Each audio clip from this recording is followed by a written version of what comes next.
Senhores telespectadores, isto que estão a ver na vossa frente é a Baía de Cascais. Acho que se avista claramente as vagas a bater na muralha. Bom, eu estou aqui a falar-lhes no alto da esplanada da Fortaleza da Luz. Chamavam-lhe da Luz porque antigamente ardia aqui uma fogueira para guiar os navegantes. Devo-lhes dizer que Cascais tem muitas coisas dignas de se ver. É claro, não podemos vê-las todas porque não há tempo. Entretanto, vamos dar uma volta para ver o mais importante do passado de Cascais.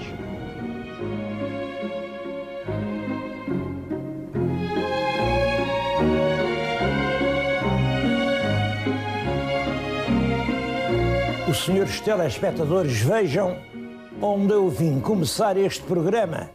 Aquilo parece um arquivo, e é o arquivo do Gabinete de Arqueologia da Câmara de Cascais. Outrora não era um gabinete, era uma garrafeira. Era aqui, nesta cave, que o senhor Conde de Castro Guimarães guardava os seus excelentes vinhos. Mas é realmente para falar de arqueologia que eu aqui venho. Não sei se se lembram, quando falei de Sesimbra, expliquei o aparecimento da vila de Sesimbra por razões geográficas.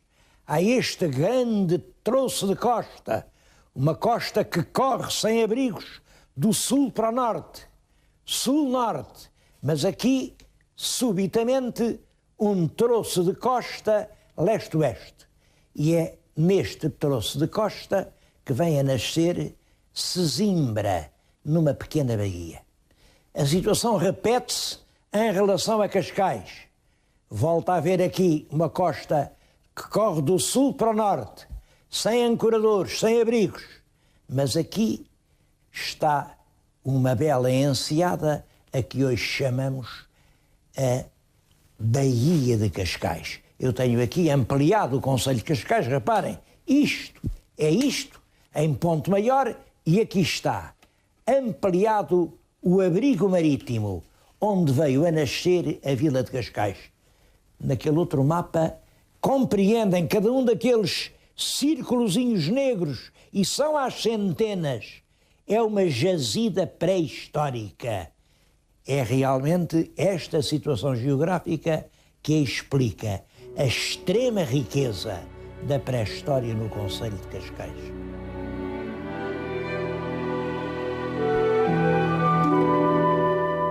Desses monumentos arqueológicos, um dos mais fascinantes é o das grutas artificiais de Alapraia. Ficam aqui, a poucos quilómetros de Cascais, podem ser visitadas. Claro que quem as quiser visitar deve dirigir-se aqui, a esta secção de arqueologia, para poder ser acompanhado, mas foi lá que apareceram algumas coisas únicas em toda a arqueologia mundial. Eu estou aqui diante... Olhem para isto. Olhem para isto. É claro, isto é evidente. É uma sola de sandália. Bom, mas também é evidente, isto é de pedra. Isto é de pedra. Portanto, não pode haver solas de pedra. Sola de pedra partia-se imediatamente. E ela nunca foi partida. Este é o outro par. Que significa isto? Eu não sei, ninguém sabe. Isto pode ser apenas uma oferta aos mortos, para que os mortos possam percorrer os longos caminhos até ao outro mundo. Isto pode ser a lembrança, sei lá, de um pai que fazia sapatos, ou a um homem que fazia sapatos. Isto pode ser inúmeras coisas, e quando a gente se põe assim a inventar histórias, corre o risco de deslizar nos pântanos da fantasia. Verdade é apenas isto.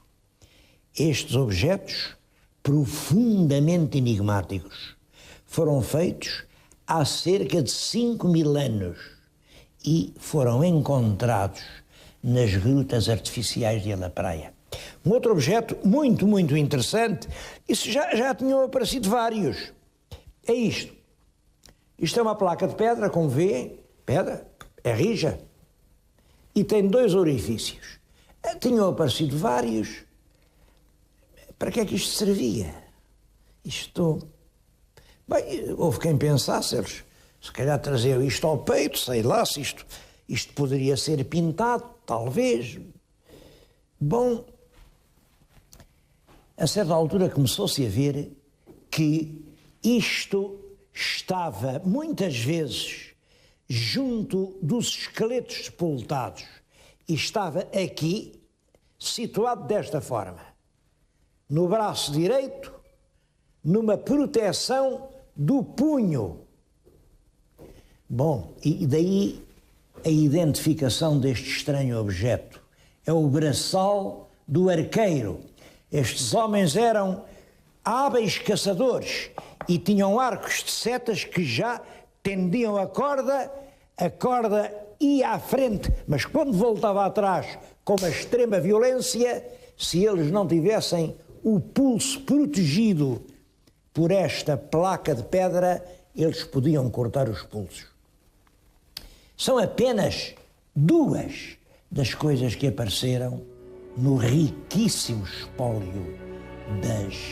chamam-lhe grutas, elas não são grutas, dos sepulcros da La Praia.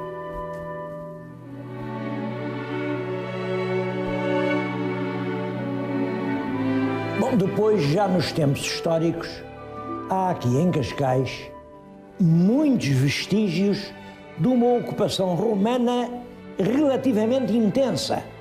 Aqui na área do concelho, imaginem que já encontraram vestígios de 17 vilas. 17, isso a mim surpreende-me, porque, como sabem, os romanos vinham por mar, mas vinham pelo Atlântico. De Itália aqui, vem-se pelo Mediterrâneo e, portanto, porquê é que eles vinham aqui para o lado de Cascais e não se situavam na zona de Lisboa, onde havia uma bela cidade romana, autoridades romanas, já explorações romanas? A verdade é esta: muitos preferiam vir aqui para longe de Lisboa. Nesta altura isto era longe de Lisboa. Bom, a minha ideia é que isto já está ligado com as guerras civis. Estes homens já eram foragidos que procuravam um espaço de paz fora do mundo em guerra. Tenho aqui um capitel romano, não é nenhuma coisa gigante, mas é uma peça bonita. Um capitel de uma vila aparecida aqui, não longe de Cascais, mas tenho, sobretudo, uma peça, de facto, extraordinária. Isto, eu não sei explicar. Isto é a cabeça de um africano. Está finamente moldada. Em nenhum museu europeu se guarda qualquer coisa semelhante a esta. Como é que este africano veio parar a Cascais? Bom, o estudo da arqueologia está cheio de perguntas difíceis e de respostas fáceis. Eu não sei como isto veio parar aqui. É um dos tais enigmas à espera de explicação.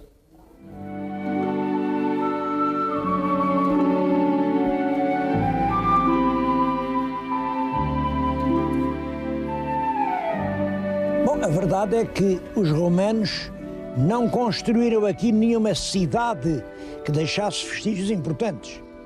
Nem os romanos, nem depois deles. A explicação é que estas terras, muito, muito perto do mar, eram constantemente flageladas pelos corsários. Apesar de tudo, os pescadores aqui se aguentavam nos seus pobres casebres e quando, já na Idade Média, exatamente em 1364, o rei Dom Pedro, o Pedro Cru, o Pedro da Inês de Castro, e levou esta aldeiazinha de pescadores a vila. Bom, é claro, e para ela se poder defender dos corsários, mandou fazer o muro. Muro, a gente hoje diz muralha. Da muralha de Cascais era um pequeno castelo com 4 portas. Tudo quanto resta é o que está na nossa frente. Ainda se percebe que é uma torre com ameias, tem lá uma pedra. Se virem aquela pedra, tem 6 pequenos círculos. São as arruelas dos castros. O homem que pôs aquela pedra tem até uma história. Era o senhor Dom António de Castro. Ele conhecia o Camões. Conhecia o Camões e um dia pediu-lhe um poema, não sei para quê, por qualquer razão, pediu-lhe uns versos. E prometeu, faz-me lá isso, que eu depois mando-te meia dúzia de galinhas. Coitado de Camões, que tinha que fazer os versos para comer, porque esta que era a situação em que ele se achava.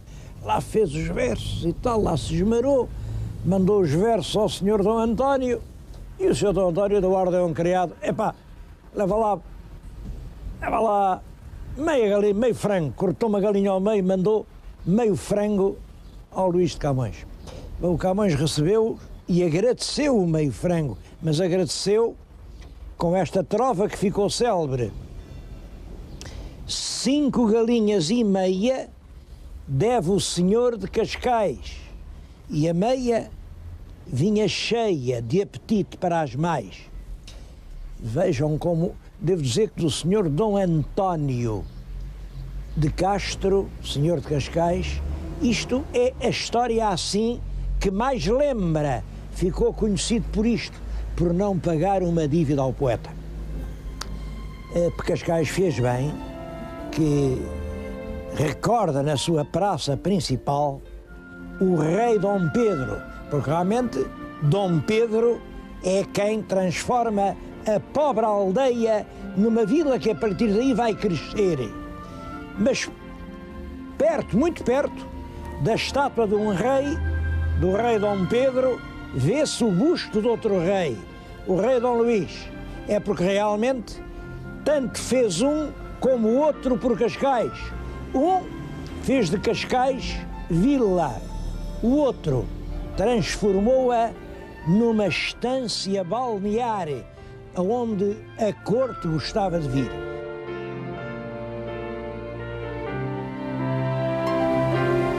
Cascais foi terrivelmente castigada pelo terremoto de 1755. Uma onda gigantesca percorreu a vila inteira, enfim, não ficou realmente pedra sobre pedra. Bom, e essa é até uma das razões porque o castelo hoje não existe. Os camponeses, os pescadores, foram às ruínas das muralhas e cada um levou uma pedra para fazer outra vez e pôr em pé a sua pequena cabana. E Cascais só volta a ser uma vila com um certo recorte urbano, uma certa elegância, depois que o rei resolveu vir para a praia. Bom, como calculam, antigamente os reis não iam para a praia. Nem os reis, nem os nobres, nem as pessoas que se prezavam. As férias eram no campo. Bom, ainda hoje, as pessoas assim muito snobs dizem que vão para a quinta. Vão para a quinta, não vão para a praia. É o rei Dom Luís o primeiro quem, e foi exatamente em 1870, ele tinha passado o verão em Sintra, mas quando o verão estava a acabar disse: agora vou fazer uma temporada de praia, e veio para Cascais. Ele gostou, foi ali para a Cidadela, porque é claro, o rei não tinha casa em Cascais, como é que havia casa para um rei numa aldeia de pescadores? Foi para a Cidadela, para a casa do governador do regimento. O regimento era o 19. O 19 de Cascais era famoso. Tinha andado nas campanhas da Restauração e dizia-se que nunca perdeu uma batalha. Sabem porquê? Tinha lá um oficial, punham lá o oficial em cima do andor, vinham as balas, bomba, nunca o mataram, era o Santo António. Santo António esteve em todas as batalhas e cada vez que escapava promoviam-no. Mais um galão, tenente, capitão, major, tenente-coronel, ele ainda lá está e já é coronel. O coronel do 19. Bom, depois foi para a casa do governador, que foi El Rei Dom Luís, em 1870. A partir de então, aquilo foi realmente uma residência real. O Dom Carlos voltou a ir para lá muitas vezes, gostava daquilo. Acaba a monarquia, vem a República, os presidentes foram para lá, esteve lá o general Carmona, esteve lá o Bernardino Machado, esteve lá também o Craveiro Lopes, enfim, foi uma residência presidencial e hoje depende da presidência da República. Eu gostava de lhes mostrar as instalações interiormente, mas aquilo está em obras, enfim, e não consegui entrar lá dentro. Agora calculem se aqui estava o rei, se o rei estava na praia, onde é que se iam meter os fidalgos? E começa a haver uma corrida de Lisboa para Cascais. Toda a gente gosta de estar sempre perto do senhor que manda. Toda a gente se aproxima do senhor de cima. E o rei era o senhor de cima. E os fidalgos, os grandes fidalgos, começam a vir e aqui, o mais perto que podem da cidadela, vão fazendo as suas casas. Só que, com que gosto é que se pode fazer uma casa em Portugal em 1870? Que é dele o gosto português? Quem sabe o que é construir à portuguesa? Então é muito engraçado, há uma corrida aos gostos da moda, aos revivalismos. Os Palmelas, por exemplo, fazem uma casa bem à inglesa. Olhem para ela, dizem que parece uma abadia. Realmente mandaram vir de Inglaterra um arquiteto inglês que fez aquilo. Ele que é bem o gosto, um gosto exótico, um gosto não português. Depois o Duque de Lolé também quis fazer, mas o Duque de Lolé era mais progressista, era mais do Partido Popular.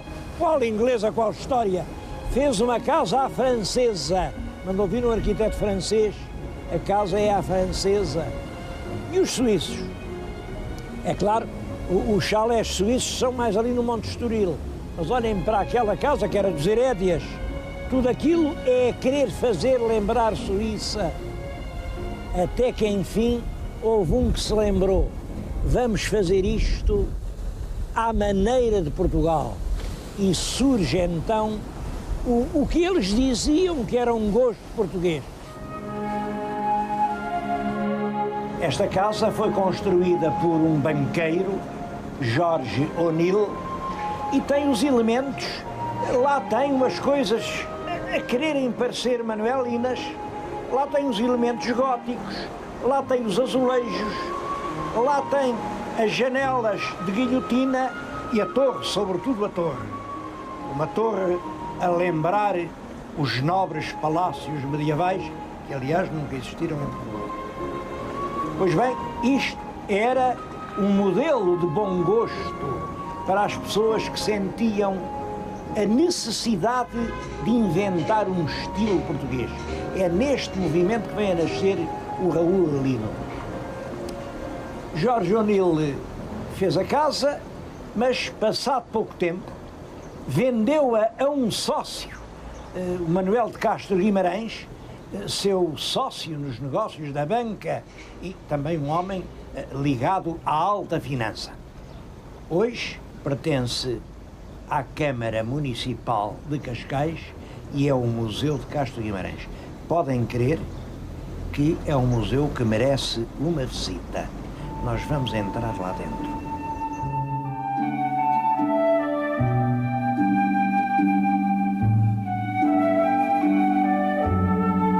Aquele é o retrato do dono da casa. Como veem, está de sobrecasaca, uma grande corrente de ouro, uma pedra preciosa na gravata. É bem o tipo do banqueiro, a data é 1904. É o dono da casa em 1904. Junto dele está a mulher com quem estava casado, a Dona Mariana. Eles não tiveram filhos, mas reparem também no realismo inexcedível do retrato. Ele não perdoou nada. O pintor era um Vítor Corcos.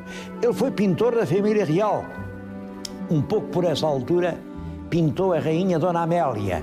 É também uma excelente execução. A rainha devia ser exatamente assim, nem melhor nem pior. A rainha era muito amiga da esposa do Castro Guimarães, tanto assim, vê-se, ofereceu-lhe o retrato. Eles puseram o retrato aqui na sala de honra. Muito amiga, e eu creio que o Castro Guimarães, o Manuel de Castro Guimarães, valia à família real nas dificuldades de dinheiro, porque os reis frequentemente passavam, ele emprestava muito dinheiro. E no fundo foi isso o que o rei Dom Manuel pagou quando em 1909, já depois da morte do rei Dom Carlos e poucos meses antes do fim da monarquia, deu ao banqueiro Castro Guimarães o título de conde. É por isso que este museu se chama hoje do Conde de Castro Guimarães. Ele juntou aqui algumas belas peças, mas de todas, há uma que é efetivamente preciosa, que eu gostava muito que visse. Penso que o maior tesouro que há neste palácio é realmente este livro. É a chamada Crónica de Dom Afonso Henriques, do Duarte Galvão, e tem na primeira página representada Lisboa. Quero-lhes dizer que este é o mais antigo retrato de Lisboa de que nós dispomos. Pode ter alguma fantasia, porque aquilo é como o cronista pensava que Lisboa seria quando foi cercada em 1383 por El Rei de Castela. Aqui deste lado, aliás, ainda se vê o exército castelhano. Mas o rigor, está aqui o Terreiro do Paço, já com o Paço da Ribeira, casa a casa, janela a janela. É realmente um exemplar precioso. Já que lhes estou a falar de livros, eu queria lhes dizer que aqui em Cascais há realmente a preocupação com as coisas da cultura. E a Câmara edita este livro, o Arquivo de Cascais, vai no número 12. Eu não posso deixar de fazer uma referência extremamente positiva a este boletim. Alguns números já estão esgotados, é pena, porque quem quiser saber muitas coisas, não só de história medieval, como de atualidade etnográfica e, sobretudo, de arqueologia portuguesa, tem de recorrer a esta revista.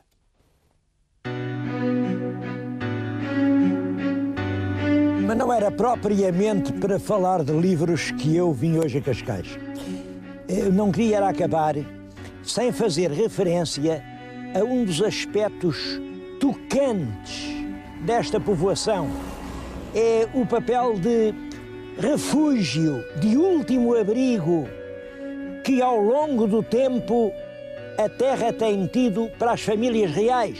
Quando um trono se abate e os monarcas ficam sem terra, muitos deles têm vindo aqui e têm vindo morrer a Cascais. Isto é realmente uma espécie de Finisterra da Europa. É o último ponto do território europeu. O rei Humberto II de Itália, quando os italianos proclamaram a República, veio para aqui. Ele começou por arrendar aquela casa, que hoje está um pouco em ruínas, mas logo a seguir mandou fazer uma onde passou todo o resto da sua vida. Está aqui na nossa frente, é a Vila Itália. O filho do Afonso XIII de Espanha, quando cai também a monarquia, é o Conde de Barcelona, veio se instalar aqui. Eu ali no Estoril, e por aqui criou os filhos. O rei Juan Carlos de Espanha, que atualmente é reinante, passou aqui uma grande parte da sua mocidade, e outros. O rei Carol da Roménia, o regente Orti, que governava a Hungria. Há uma história ainda hoje é bastante misteriosa, eu não sei qual é a verdade. Vem aquela casa cor-de-rosa? Bom, aquela era a casa do Dr. Ricardo Espírito Santo. Quem lá esteve há algumas semanas foi o Duque de Windsor. Tinha sido rei de Inglaterra com o título de Eduardo VIII, mas foi esse que renunciou ao trono porque ele queria casar com a senhora Simpson.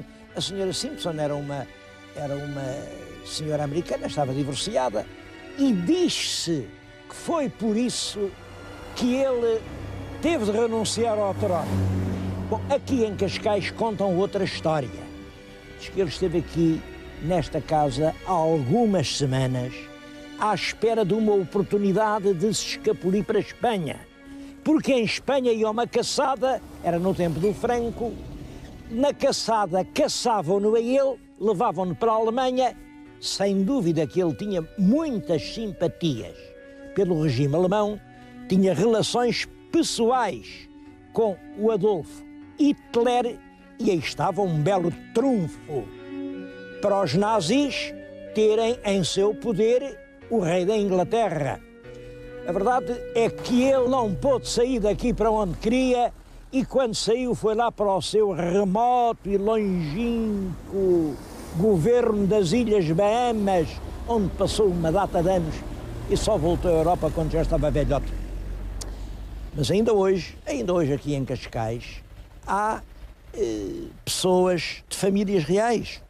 São conhecidas pelos habitantes, que os podem ver todos os dias. Anda aí, olhem, a rainha da Bulgária, a rainha Joana, o arquiduque José de Habsburgo, que é quem representa a pretensão ao trono austríaco. Vive aqui a infanta Margarida, da família real espanhola, outras figuras dessa gente que se veio acolher aqui. E acho que realmente, para Cascais, é bonito este título. No extremo da Europa, uma pequena vila debruçada sobre o mar, onde ainda há lugar para toda a gente.